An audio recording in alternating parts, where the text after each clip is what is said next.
Lecture 7 में हमने BA education semester 6 के पेपर 1 को ही लिया है और इसके 103 से लेकर हमने क्वेश्चन लिखे हैं 122 तक, 103 से 122 तक क्वेश्चन कवर किए हैं और ये इस पेपर का पार्ट 7 है। क्वेश्चन पेपर 1 का पार्ट 7 पार्ट है। क्वेश्चन नंबर 103, सहसंबंध दो चल राशियों में पाए जाने वाले संयुक्त संबंध की ओर संकेत करता है। यह कथन है किसका? गिलफर्ड का है कि गैरेट का है कि ब्राउली का है कि लेथरॉप का है? तो करेक्ट ऑप्शन है लेथरॉप ने कहा था। सहसंबंध गुणांक ज्ञात करने की श्रेणी क्रम विधि का प्रतिपादन किया है। करेक्ट आंसर है स्पीयरमैन ने किया है।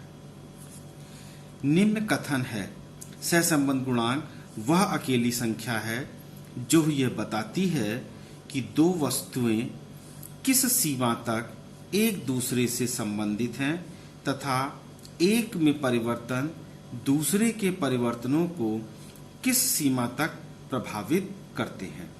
ये कथन किसका है? ये कथन गिलफोर्ड का है, इसलिए ऑप्शन ए सही है। अगला क्वेश्चन फिर से कथन स्टेटमेंट बेस पर है। सहसंबंध का उद्देश्य दो चल राशियों में पाई जाने वाली संबंध की मात्रा का पता लगाना होता है। ये कथन किसने कहा है? ये कथन है फर्ग्यूसन का। तो करेक्ट ऑप्शन है डी। -0.85 सहसंबंध का अर्थ क्या है? ये सहसंबंध अति उच्च ऋणात्मक सहसंबंध है, इसलिए ऑप्शन बी सही है। +0.80 सहसंबंध का तात्पर्य क्या है? यह उच्च धनात्मक सहसंबंध है, इसलिए ऑप्शन ए सही है। अभी आगे मैं बता दूंगा कि कब सहसंबंध को अति उच्च कहा जाता है, कब उच्च कहा जाता है, कब निम्न कहा जाता है। एक मैं चार्ट के माध्यम से आगे बता दूंगा जिसमें और क्वेश्चन करने में आप लोगों को आसानी हो जाएगी। नेक्स्ट क्वेश्चन है सहसंबंध गुणांक की व्याख्या किस आधार पर की जाती है? उपलब्ध मात्रा के आधार पर, चिन्ह के आधार पर, उपरोक्त दोनों के आधार पर, उपरोक्त में से कोई नहीं। तो उपरोक्त दोनों के आधार पर मतलब उपलब्ध मात्रा के आधार पर और चिन्ह के आधार पर। चिन्ह बताता है कि ऋणात्मक है कि धनात्मक है और मात्रा बताती है कि उच्च है कि निम्न है कि सामान्य है, किस तरह का है। क्वेश्चन नंबर 110, श्रेणी क्रम विधि से सहसंबंध की गणना करने का सूत्र बताइए। तो करेक्ट आंसर जो इसका है rho is equal to 1 - 6 × σd² divided by n² -1। इसको कहते हैं रो, RHO रो से रिप्रेजेंट किया जाता है। यहां पर रो बराबर श्रेणी क्रम विधि द्वारा प्राप्त सहसंबंध गुणांक है। कैपिटल डी बराबर क्रमों का अंतर मतलब डिफरेंसेस इन रैंक है। d² का मतलब क्या है? क्रमों के अंतरों का वर्ग है। और समीशन d² का मतलब क्या हो जाएगा? क्रमों के अंतरों के वर्गों का योग। तो समीशन लग गया। और n का मतलब है आवृत्तियों की कुल संख्या। तो यहां पर संकेतों का ये तात्पर्य है। अच्छा क्वेश्चन है, इंपॉर्टेंट क्वेश्चन है, ये पूछा जा सकता है। +1.00 सहसंबंध का तात्पर्य क्या है? यह पूर्ण धनात्मक सहसंबंध है, इसलिए करेक्ट ऑप्शन ए है। -1.00 सहसंबंध का अर्थ क्या है? यह पूर्ण ऋणात्मक सहसंबंध है, इसलिए करेक्ट ऑप्शन सी है। पियर्सन की विधि द्वारा सहसंबंध गुणांक को किस संकेत के द्वारा प्रदर्शित किया जाता है? इस पियर्सन की विधि के द्वारा सहसंबंध गुणांक को स्मॉल r द्वारा रिप्रेजेंट किया जाता है, इसलिए करेक्ट ऑप्शन डी है, बी है, sorry B, correct option B. Spearman की विधि द्वारा सहसंबंध गुणांक को किस संकेत के द्वारा प्रदर्शित किया जाता है? स्पेयरमैन की विधि के द्वारा सहसंबंध गुणांक को रो द्वारा प्रदर्शित किया जाता है और पियर्सन की विधि द्वारा सहसंबंध गुणांक को आर के द्वारा प्रदर्शित किया जाता है। इसको पी कुछ लोग लिखते हैं, लेकिन थोड़ा सा ऐसे घुमा देना चाहिए। ये रो होता है, rho, R H O Greek letter है, इसको रो कहते हैं। 0.00 सहसंबंध का अर्थ क्या है? ये नगण्य सहसंबंध है, इसलिए ऑप्शन बी सही है, नगण्य सहसंबंध है। क्वेश्चन 116, निम्नलिखित चित्र में दिया गया आरेख किस प्रकार के सहसंबंध को दर्शाता है? अब देखो, चित्र में एक्स एक्सिस पर माप ली गई है इंच में और वाई एक्सिस पर माप ली गई है सेंटीमीटर में। अब ये स्ट्रेट लाइन एक जा रही है, जैसे जैसे हम एक्स एक्सिस में आगे बढ़ रहे हैं, इंच बढ़ते जा रहे हैं, वैसे ही वैसे सेंटीमीटर भी बढ़ते जा रहे हैं वाई एक्सिस पर। तो ये कैसा सहसंबंध है? पूर्णतः धनात्मक सहसंबंध है। इस तरह की अगर कोई लाइन आपको मिल रही है जिसमें एक्स एक्सिस पर जो वेरिएबल लिया है और वाई एक्सिस पर वेरिएबल लिया है, एक वेरिएबल के बढ़ने से दूसरा वेरिएबल बढ़ रहा है, तो पूर्णतः धनात्मक सहसंबंध होगा, इसलिए ऑप्शन ए सही है। अगला क्वेश्चन 117, निम्नलिखित चित्र में दिए गए आरेख किस प्रकार के सहसंबंध को बताता है? अब यहां पर दो वेरिएबल हमने लिए हैं, एक है सामूहिकता की मात्रा और एक है व्यक्तिवादिता की मात्रा।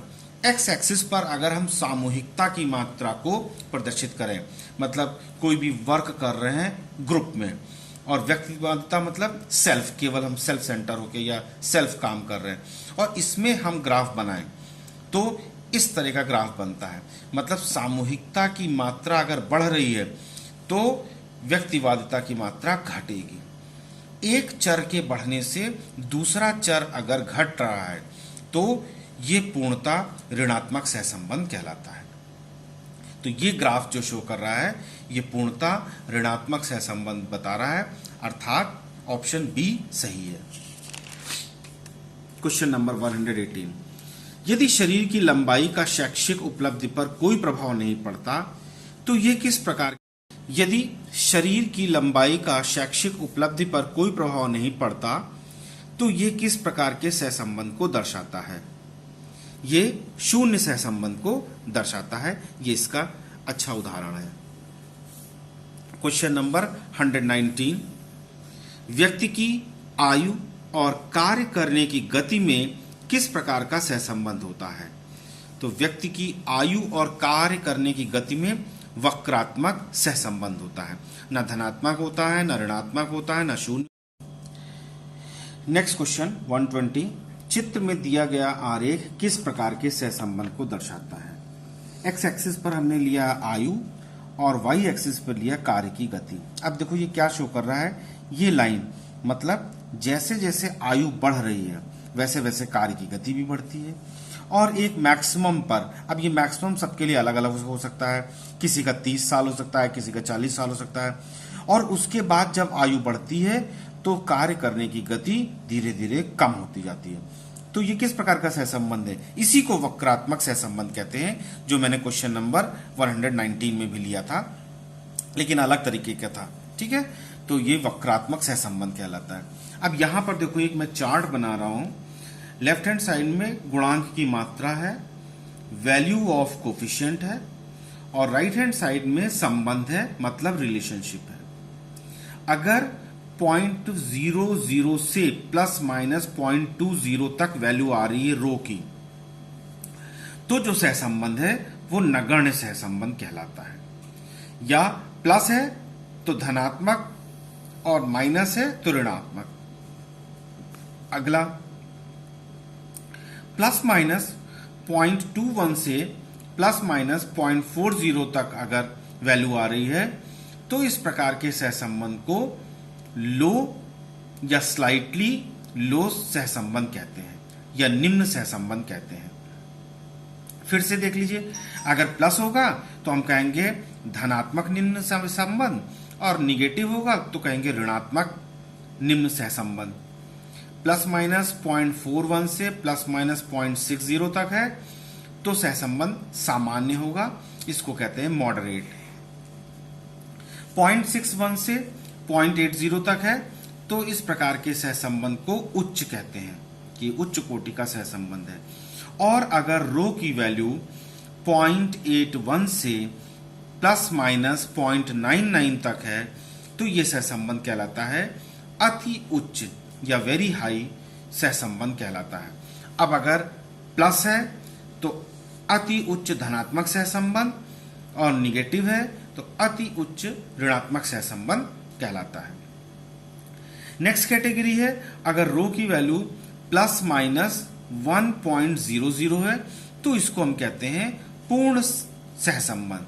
प्लस है तो हम कहेंगे पूर्ण धनात्मक सहसंबंध और निगेटिव है तो कहेंगे पूर्ण ऋणात्मक सहसंबंध। प्लस का अर्थ दिया है, माइनस का अर्थ दिया है।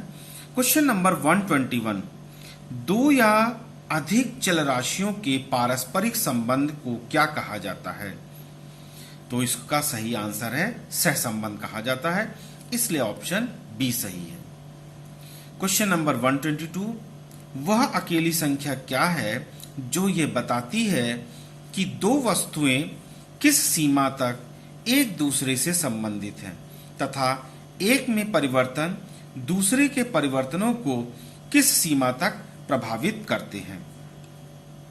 तो इसका सही आंसर है सहसंबंध गुणांक, अर्थात ऑप्शन ए सही है, तो ए पर टिक लगा दीजिए।